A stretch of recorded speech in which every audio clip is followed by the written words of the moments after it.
Shalom bien-aimés dans le Seigneur.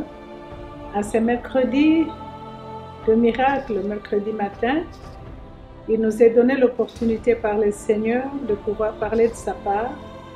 Et pour ça, nous voulons le bénir et dire merci au Saint-Esprit qui nous donne la force et l'énergie ce matin.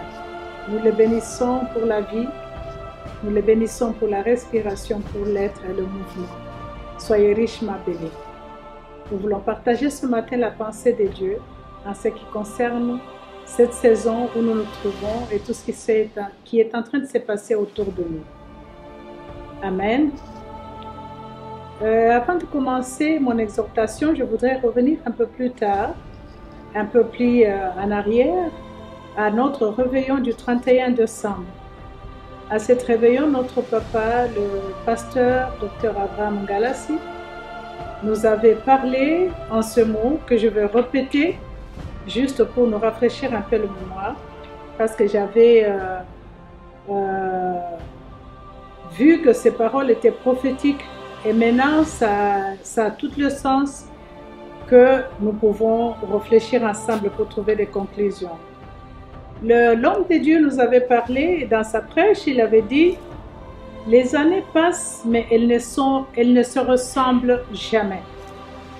L'avenir n'est pas hier, ni le passé, mais c'est au-devant.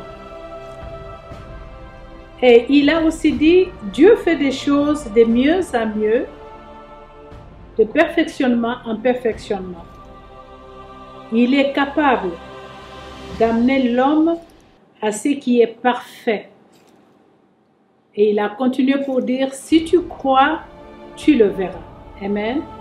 Alors, je voudrais insister sur cette parole ou cette phrase qu'il avait dit ce jour-là, en disant: les années passent, mais elles ne se ressemblent jamais. Toi et moi aujourd'hui, nous pouvons dire oui à cette parole et amen.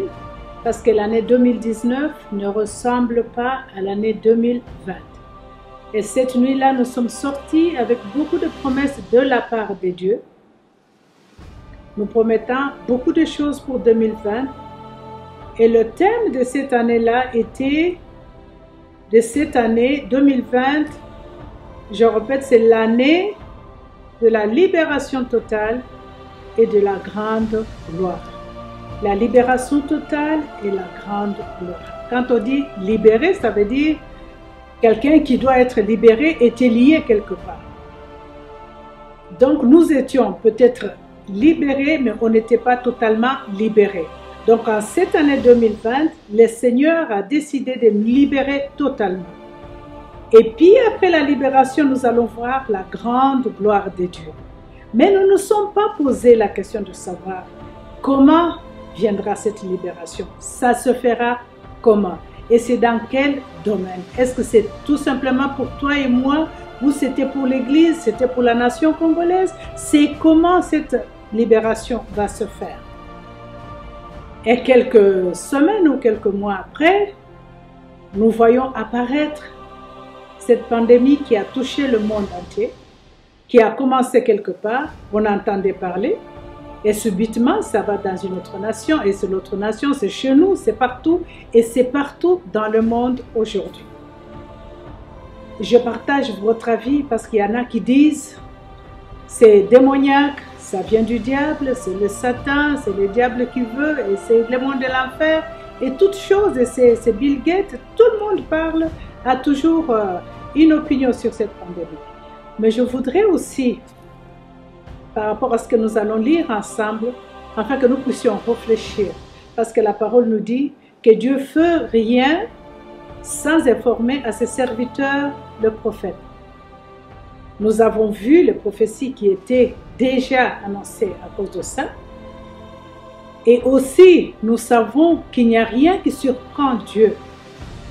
Même si ça venait du monde de l'enfer, même si ça venait de sorciers ou de scientifiques ou quoi que ce soit, mais Dieu est au courant de tout. Parce qu'il est le créateur, il connaît toutes choses avant même que ça ne soit. Il connaît tout. Alors, je voudrais que nous réfléchissions présentement. Et si Dieu a permis que cette crise atteigne le monde entier, quel en est le but? Pourquoi a-t-il permis? Parce que nous avons vu Ebola sortir. Ebola était dans certains coins. Ebola n'est pas arrivé aux États-Unis. Ebola n'est pas allé en France. Il n'est pas allé en Belgique. C'était une épidémie. C'est un virus comme le virus qui vient de sortir. Mais ce virus est spécial et c'est parti partout. Ça a atteint le monde entier au même moment. Même tous ceux qui se disent grande puissance, aujourd'hui tout le monde est à genoux par terre. Tout le monde est humilié. Tout le monde est à l'agonie partout dans le monde. Quel est le but de cette pandémie? Nous voulons réfléchir en lisant tous, en partageant la parole de Dieu et comprendre quelle est la pensée de Dieu derrière cette virus. Amen. Nous allons lire le livre de 1 Roi au chapitre 18. On va commencer par le verset 16 jusqu'à 40, que nous allons lire dans le nom de Jésus. La Bible déclare au verset 16, Abias était allé à la rencontre d'Akab, l'informant de la chose, et Akab se rendit au devant d'Élie. À peine Akab aperçut-il Élie, qui lui dit, est-ce toi qui jette le trouble en Israël? Élie répondit, je ne trouble point Israël, c'est toi au contraire, et la maison de ton père, puisque vous avez abandonné les commandements de l'Éternel, que tu es allé après le Baal. Fais maintenant rassembler tout Israël auprès de moi, à la montagne du Carmel, et aussi les 450 prophètes de Baal, et les 400 prophètes d'Astarté qui mangent à la table de Jezabel. Akab envoya des messagers vers tous les enfants d'Israël, et il rassembla les prophètes à la montagne de Carmel. Alors Élie s'approcha de tout le peuple et dit, « Jusqu'à quand clocherez-vous de deux côtés? Si l'Éternel est Dieu, allez après lui. Si c'est Baal, allez après lui. » Le peuple ne lui répondit rien. Et Élie dit au peuple, « Je suis resté seul de prophètes de l'Éternel, et il y a 450 prophètes de Baal. Que l'on nous donne 2 taureaux, qu'ils choisissent pour eux l'un des taureaux, qu'ils le coupent par morceaux et qu'ils les placent sur le bois sans y mettre le feu. Et moi je préparerai l'autre taureau et je le placerai sur le bois sans y mettre le feu. Puis invoquez le nom de votre Dieu et moi j'invoquerai le nom de l'Éternel. Le Dieu qui répondra par le feu, c'est celui-là qui sera Dieu. » Et tout le peuple répondit en disant, « C'est bien. » Elle dit au prophète de Baal, « Choisissez pour vous l'un des taureaux, préparez-le les premiers, car vous êtes les plus nombreux, et invoquez le nom de votre Dieu, mais ne mettez pas le feu. » Ils prirent les taureaux qu'on leur donna et les préparèrent, et ils invoquèrent le nom de Baal depuis le matin jusqu'à midi, en disant, « Baal, réponds-nous. » Mais il n'y eut ni voix ni réponse, et ils sautaient devant l'autel qu'ils avaient fait. À midi, elle se moqua d'eux et dit, « Criez à haute voix, puisqu'il est Dieu. Il pense à quelque chose, ou il est occupé, ou il est en voyage, peut-être qu'il dort, il va se réveiller. » Et ils crièrent à haute voix, et ils se firent, selon leur coutume, des incisions avec des épées et avec des lances, jusqu'à ce que le sang coulât sur eux. Lorsque midi fut passé, ils prophétisèrent jusqu'au moment de la présentation de l'offrande, mais il n'y eut ni voix, ni réponse, ni signe d'attention. Elle dit alors à tout le peuple, « Approchez-vous de moi. » Tout le peuple s'approcha de lui, et Élie rétablit l'autel de l'Éternel qui avait été renversé. Il prit 12 pierres d'après le nombre de tribus de fils de Jacob auxquels l'Éternel avait dit, « Israël sera ton nom. » Et il bâtit avec ces pierres un autel au nom de l'Éternel. Il fit autour de l'autel un fossé de la capacité de 2 mesures de semences. Il arrangea le bois, coupa les taureaux par morceaux et les plaça sur le bois. Puis il dit, « Remplissez d'eau 4 cruches et versez-les sur l'holocauste et sur le bois. » Il dit, « Faites-le une seconde fois. » Et ils le firent une seconde fois. Il dit, faites-le une troisième fois. Et ils le firent une troisième fois. L'eau coula autour de l'autel et l'on remplit aussi d'eau le fossé. Au moment de la présentation de l'offrande, Élie le prophète s'avança et dit, l'Éternel est Dieu d'Abraham, d'Isaac et d'Israël, que l'on sache aujourd'hui que tu es Dieu en Israël, que je suis ton serviteur et que j'ai fait toutes ces choses par ta parole. Réponds-moi, Éternel, réponds-moi, afin que ce peuple reconnaisse que c'est toi, l'Éternel, qui est Dieu, et que c'est toi qui ramène le cœur.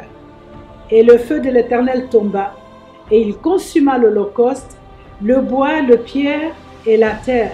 Il absorba l'eau qui était dans le fossé. Quand tout le peuple vit cela, ils tombèrent sur leur visage et dirent, c'est l'Éternel qui est Dieu, c'est l'Éternel qui est Dieu. Alléluia. Saisissez le prophète de Baal, leur dit Élie, qu'aucun d'eux n'échappe, et ils le saisirent. Élie le fit descendre au torrent de Kison, où il les égorgea. Amen. Que le nom de l'Éternel soit béni. Nous allons lire encore un autre texte qui va nous accompagner aussi. C'est le texte le livre de prophète Agé au chapitre 2. La Bible déclare, « Car ainsi parle l'Éternel des armées, encore un peu de temps, et j'ébranlerai le ciel et la terre, la mer et le sec. J'ébranlerai toutes les nations. Les trésors de toutes les nations viendront, et je remplirai de gloire cette maison, dit l'Éternel des armées. L'argent est à moi, et l'or est à moi, dit l'Éternel des armées. La gloire de cette dernière maison sera plus grande que celle de la première, dit l'Éternel des armées. Et c'est dans ces lieux que je donnerai la paix, dit l'Éternel des armées. Amen, amen. Je pense que le livre du premier roi que nous avons lu, l'histoire d'Élie, nous tous nous connaissons cette histoire. Nous avons lu et relu encore cette histoire et je voulais encore puiser dans cette histoire pour voir quelle est la pensée de Dieu ce matin.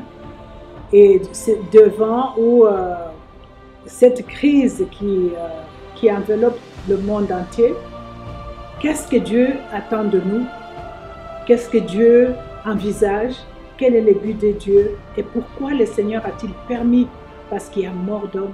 Nous avons perdu les plus proches, les enfants, les mères, les sœurs, les frères, de grandes personnalités. Cette pandémie n'a laissé aucune personne. Ça a touché le plus grand comme le plus petit. Amen. Et c'est avec tristesse que nous voyons toutes ces choses. Mais quand nous rentrons dans la parole de Dieu, nous voyons que la même crise était venue en Israël. Et cette crise est entrée en Israël permise par le Seigneur, par la bouche de son serviteur. Pourquoi cette crise était-il en Israël? Dieu a privé l'Israël de la pluie. Il y a eu sécheresse, il n'y avait pas d'eau. Tout le monde, depuis la maison du roi jusqu'au plus petit, il n'y avait pas d'eau.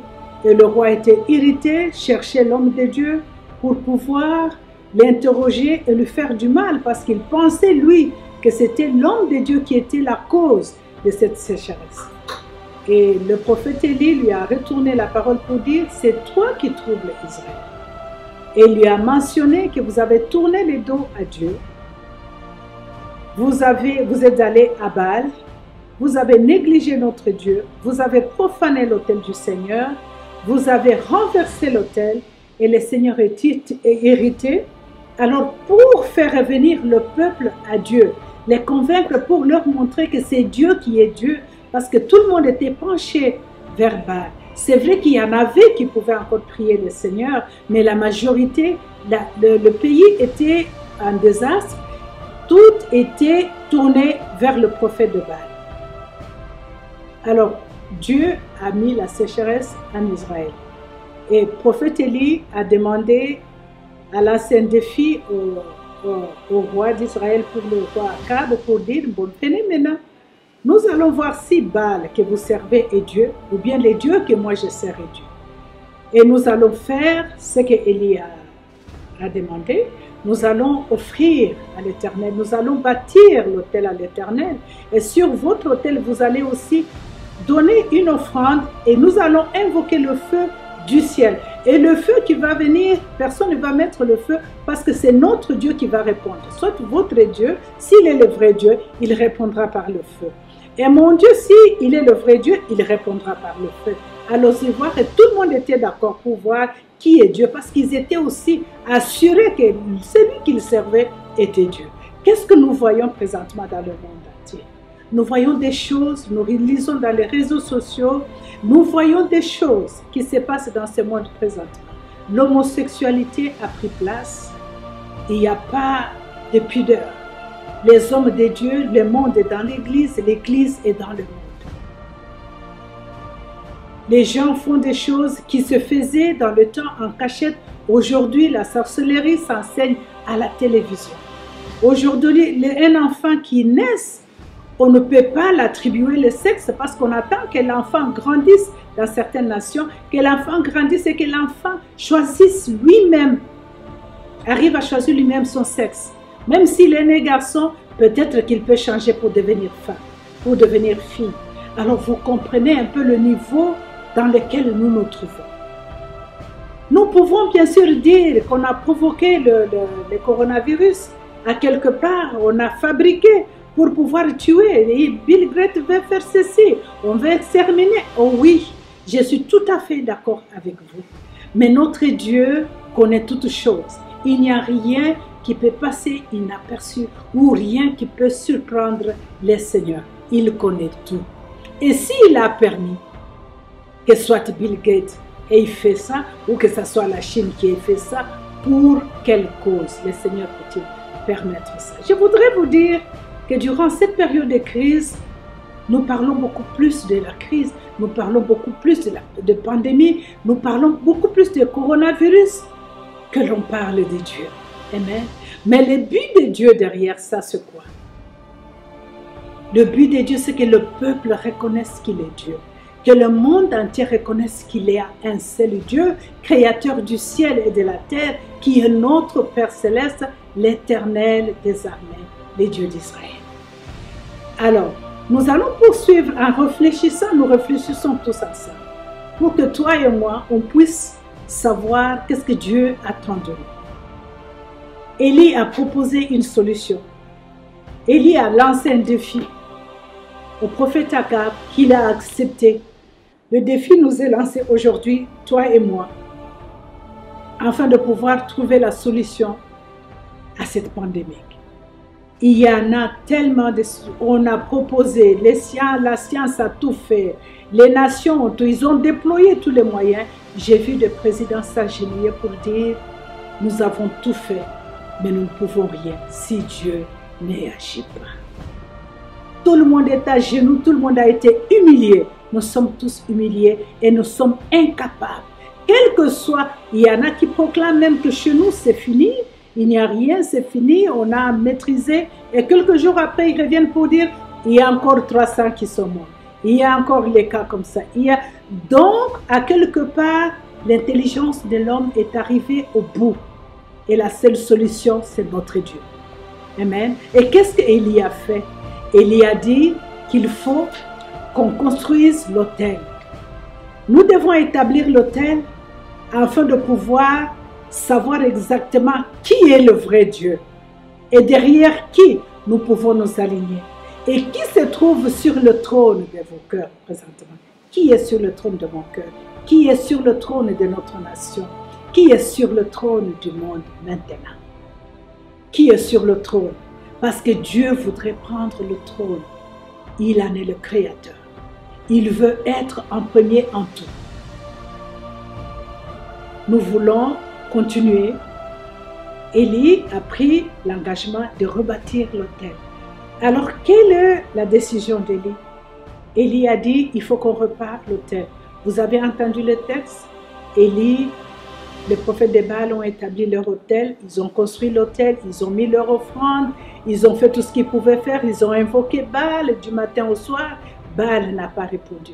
Ils se sont même incisés, ils se sont blessés et tout, le sang a coulé, Mais Baal n'a pas réagi. Et le prophète Ali a dit, c'est maintenant mon tour. Je veux aussi rebâtir l'autel. Alors, je voudrais vous proposer comme thème ce matin. Le thème que je nous propose ce matin, c'est préparons l'autel pour le feu. Amen. Préparons l'autel pour le feu. C'est une année de la libération totale et de la grande gloire. Et l'homme de Dieu avait dit, plus rien ne sera caché. Tout ce qui est caché va être dévoilé. Nous sommes en train de voir les événements dans notre pays, partout dans le monde, les nouvelles que nous avons. Nous sommes en train de voir la main de Dieu agir partout, que tu le veuilles ou pas, que tu sois chrétien ou pas, mais tu es en train de vivre ces choses. Le temps est arrivé.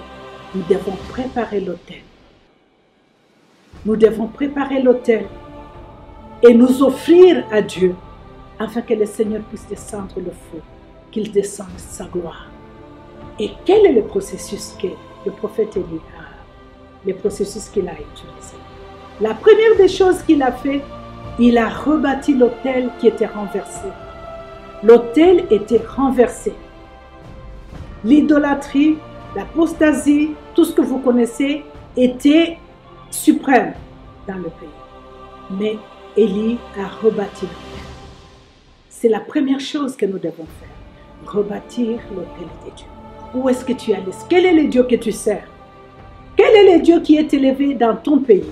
Quel est le Dieu qui est élevé dans ta nation, dans le monde? Quel est le Dieu qui est élevé dans ton cœur, dans ta famille? Nous devons rebâtir l'autel. Et rebâtir l'autel, c'est ramener le cœur de la personne à Dieu. C'est nous retourner vers Dieu, nous repentir, le monde entier, comme une seule personne. Nous devons nous humilier devant ces dieux créateurs. Nous devons confesser. Nous devons demander pardon de tout ce que nous avons fait dans nos pays, dans nos nations, dans le monde entier. Et vous, serviteurs et servantes de Dieu, qui représentent ici le prophète Élie, nous avons le fardeau. C'est à nous d'implorer la grâce de Dieu afin que Dieu arrive à toucher le cœur du monde entier, à se plier à ses pieds et pouvoir demander pardon. Toi et moi, nous représentons le prophète Élie.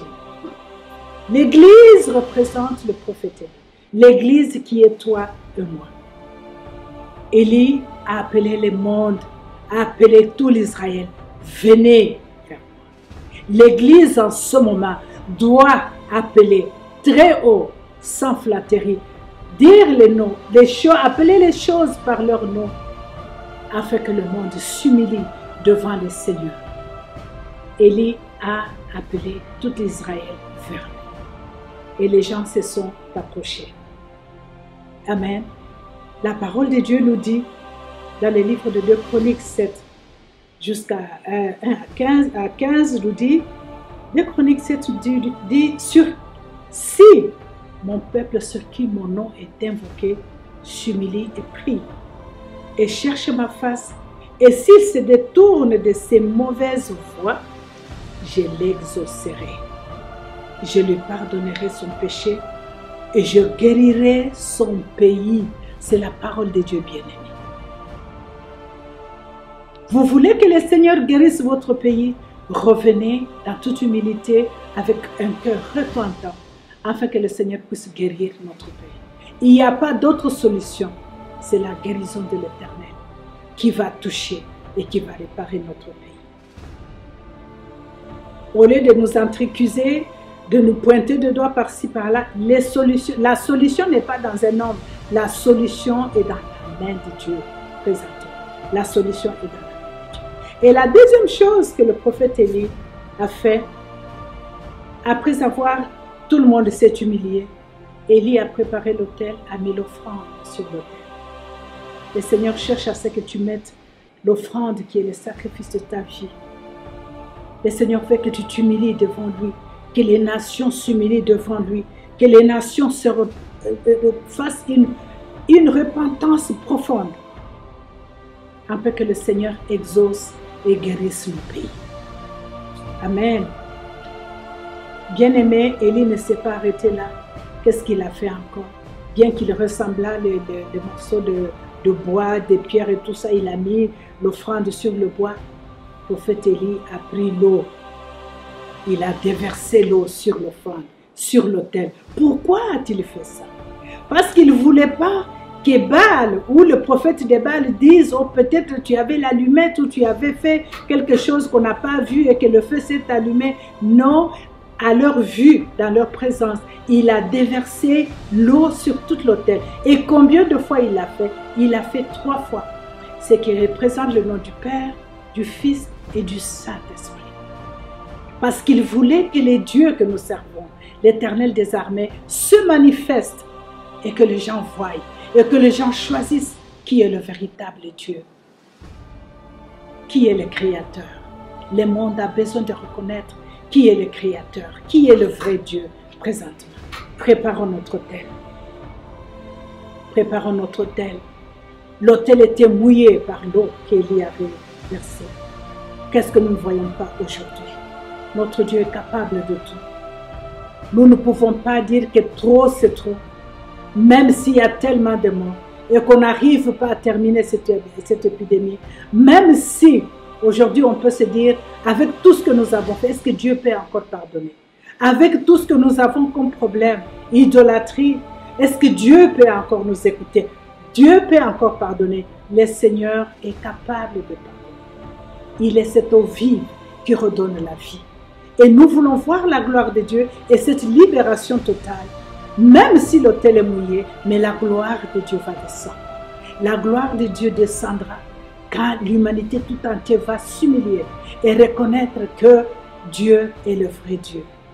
Je suis en train de m'imaginer que tout ce monde que nous avons perdu durant cette crise, je sais que la plupart d'entre eux se trouvent dans les bras de notre Père présentement. Pourquoi? Parce qu'ils ont eu le temps de se préparer. Et sachant que cette pandémie et cette maladie est tellement sévère, tue plus même que le cancer, plus même que le sida, les gens qui ont attrapé cette épidémie avaient 14 jours plus tard ou 20 jours pour vivre, si c'était bien mal soigné. Et pendant ce temps, connaissant ce que c'est malade, la rage qui était dans cette maladie, ces gens ont eu le temps de se repentir, d'appeler la grâce de Dieu. Je suis sûre qu'il y en a qui imploraient, Seigneur, sauve-moi. Si tu me sauves, je ferai ceci. Mais notre Dieu est souverain. Il a sauvé ce qu'il voulait sauver. Et ce qu'il ne pouvait pas, ce qu'il voulait rappeler, il les a rappelés. Et je sais que la plupart d'entre eux sont entrés dans le royaume. Amen. Et toi et moi. Est-ce que tu sais quand est-ce que toi, peut-être que tu ne mourras pas de coronavirus. Tu sais de quoi tu mourras un jour. Tu sais comment est-ce que tu seras rappelé vers l'Éternel. Est-ce que tu auras la grâce ou le temps de pouvoir te préparer? Jésus revient bientôt. Jésus revient bientôt. Tout ceci, la Bible nous dit que ce n'est pas la fin, mais c'est une préparation. C'est un temps de grâce pour toi et moi aujourd'hui. Aujourd'hui, nous voyons dans les familles, il y a le réveil dans les familles. Et si Dieu n'avait pas permis ce temps, est-ce que toi, papa, qui es tout le temps parti, tu sors à 6 heures pour revenir à 23 heures? Est-ce que tu avais le temps de voir les enfants, de s'asseoir avec eux? Tu avais le temps de partager avec ta femme? Ou toi, maman, qui est tout le temps dans le marché, qui arrive, tu trouves les enfants endormis. Est-ce que tu avais le temps de t'asseoir dans ta famille avec tes enfants et ton mari, parler et prier ensemble? C'est une grâce qui nous a été donnée par le Seigneur. C'est vrai que nous souffrons, mais aussi nous devons glorifier Dieu pour cette grâce qu'il nous a donnée. Pour cet temps merveilleux où toutes les familles, unies comme une seule personne, tout le monde cherche à protéger sa maison. Tout le monde prie pour que cette maladie n'entre pas dans sa maison. Que c'est merveilleux. Nous bénissons ces grands dieux qui voient plus que ce que nous voyons. Amen. Et le but de notre Dieu est que nous tous, nous puissions revenir à lui. Quel que soit ce que tu as fait, quel que soit l'état que tu as, commençant par le président jusqu'au petit, par des rois, des reines, tout le monde doit crier vers le Seigneur, se repentir, et l'Éternel, notre Dieu, va enlever cette maladie de ta maison, de ta nation et du monde entier. Amen. Parce que nous sommes appelés à prier aujourd'hui, non seulement pour notre nation, non seulement pour ta famille, non seulement pour ta vie, mais nous sommes appelés à prier pour l'humanité. Ce n'est pas question d'une personne, c'est question du monde entier. C'est maintenant, Dieu est en train de viser les âmes, que les âmes accourent de partout. Amen. Le prophète Élie a après invoqué les noms de l'Éternel, le Dieu d'Abraham, le Dieu d'Isaac et le Dieu d'Israël. Il a invoqué ces dieux d'alliance. Amen. Et quand il a invoqué ces dieux, il a prié pour dire, Seigneur, que le monde sache que tu es Dieu. Ce que tu es en train de vivre maintenant, tu vas oublier ce que tu as vécu, cette crise, mais la gloire de Dieu va se répandre dans ta maison. Mon invitation ce matin, c'est ce que tu te plies là où tu es.